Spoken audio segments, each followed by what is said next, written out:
Salut, j'ai toujours rêvé de faire ça. Être avec une moto et un masque comme ça.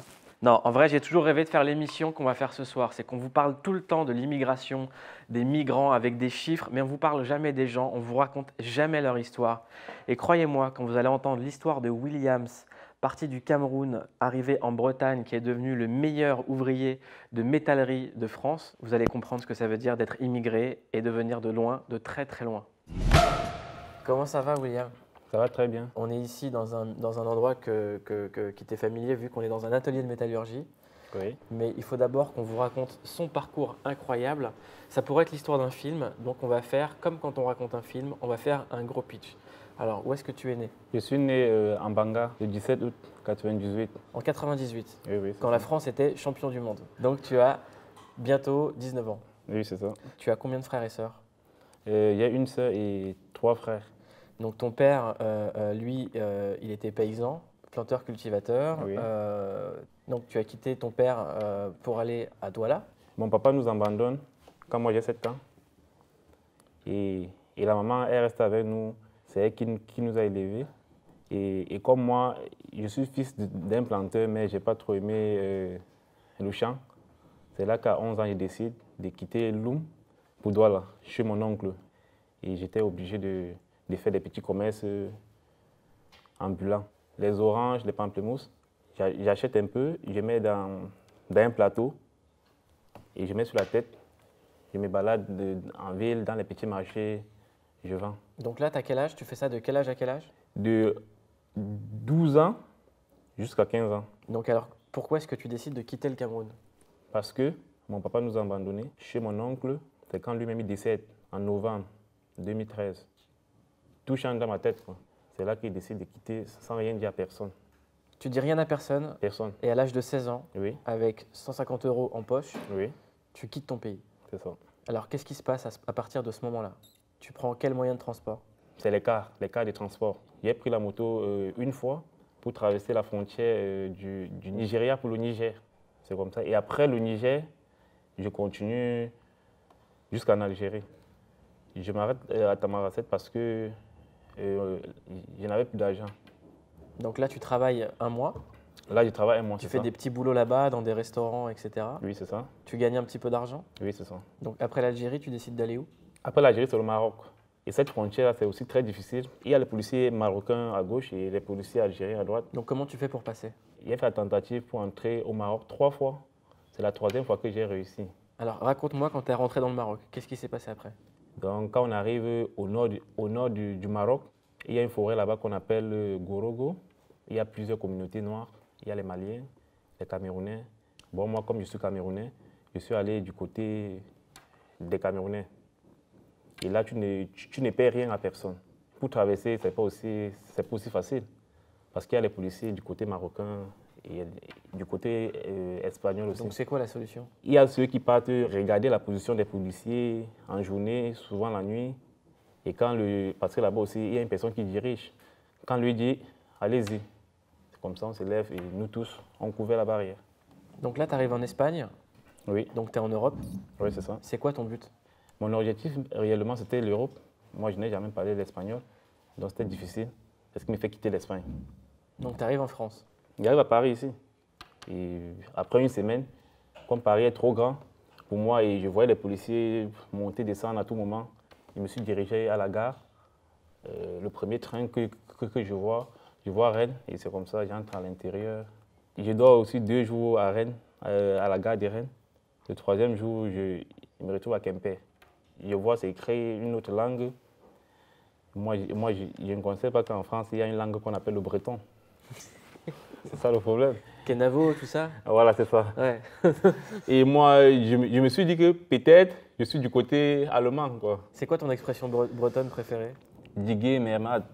Ça veut dire quoi? C'est quand tu veux aller dormir qu'on te dit diguer mermad. Dors bien, quoi. Bonne nuit, c'est un mot qui devait être compliqué à entendre quand tu arrives et que tu dors à la gare et qu'en Bretagne, il fait froid. Bon, là-bas, il ne fait pas trop froid. Par rapport à Paris, il fait plus froid ici. Là-bas, il ne fait pas trop, ni trop chaud, ni trop froid. Mais ça y est, t'es un vrai breton maintenant, tu te défends à 100%. Incritiquable, c'est vraiment comme les bretons, quoi. Chez nous, il fait beau, il fait pas froid, non, l'eau elle est pas froide, c'est juste vous. Bon. Ouais, ouais. Bon, je suis en Bretagne, donc je dois les défendre. C'est normal. Donc, big up les Bretons.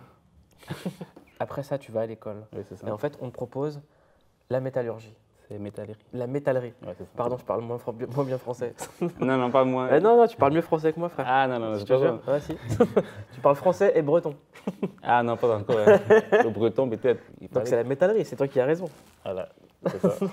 Alors, donc, tu commences la métallerie Oui. et très vite, il y a un concours de métallerie où tu attrapes la médaille d'or en même pas un an, alors que tu viens de nous raconter ton histoire de folie Ouais, du c'est Cameroun. ça. Comment t'as fait? Moi, en vrai, je ne connaissais même pas ce que c'est que les Olympiades des métiers.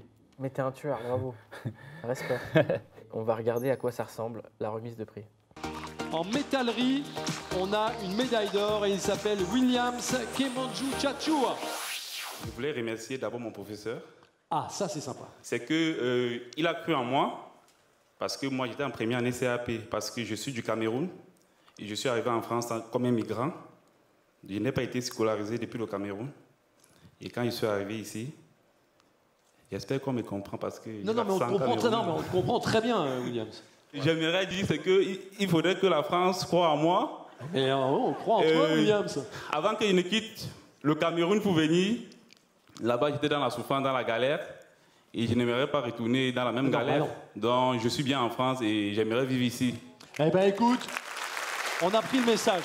Et alors voilà un gars qui est médaille d'or alors qu'il n'avait pas fait de métallerie de sa vie. Alors ça, bien joué. Maintenant que tu as la médaille d'or, que peut-être c'est toi qui vas représenter la France Oui, c'est ça. à Dubaï dans le prochain concours, est-ce qu'on t'a donné les papiers français ou pas? Qu'est-ce que nous, on peut faire pour toi dans l'émission? Comment est-ce qu'on peut t'aider? On m'a donné un titre de séjour étudiant, donc provisoire, voilà. Donc après mes études, si je trouve de travail, on va me renouveler ça en titre de séjour salarié. Et l'éducateur, Samuel, est en train de vouloir voir comment on va faire pour qu'on puisse me prendre d'un foyer des jeunes travailleurs. Est-ce que ta famille au Cameroun te manque? Ma famille, c'est ma mère. Ma maman n'a jamais connu ce qu'on appelle téléphone, tout ça, donc il n'y a pas de contact avec eux. Je te le dis, le gros journal, Ah oui. c'est chez toi. Tu as le passeport du gros journal. Objectif Dubaï pour toi. Oui, là, c'est vrai. Voilà, tu vas représenter la France dans la discipline de la métallerie. Oui, c'est ça. Et j'ai l'impression que ça sera la meilleure nouvelle de 2017, vu comme la France est partie. Ah, peut-être. Hein. Oui, mais là, c'est vrai, peut-être. Mais il va falloir beaucoup travailler. Eh ben, travaille bien. Ouais, Et merci beaucoup d'avoir été avec nous. de rien. Merci. Merci à vous aussi. Après vous avoir raconté l'histoire incroyable de William, on va vous parler de quelqu'un sans qui cette histoire ne serait pas arrivée. Comment ça va? Bah, ça va bien. Très bien. Est-ce que tu peux te présenter?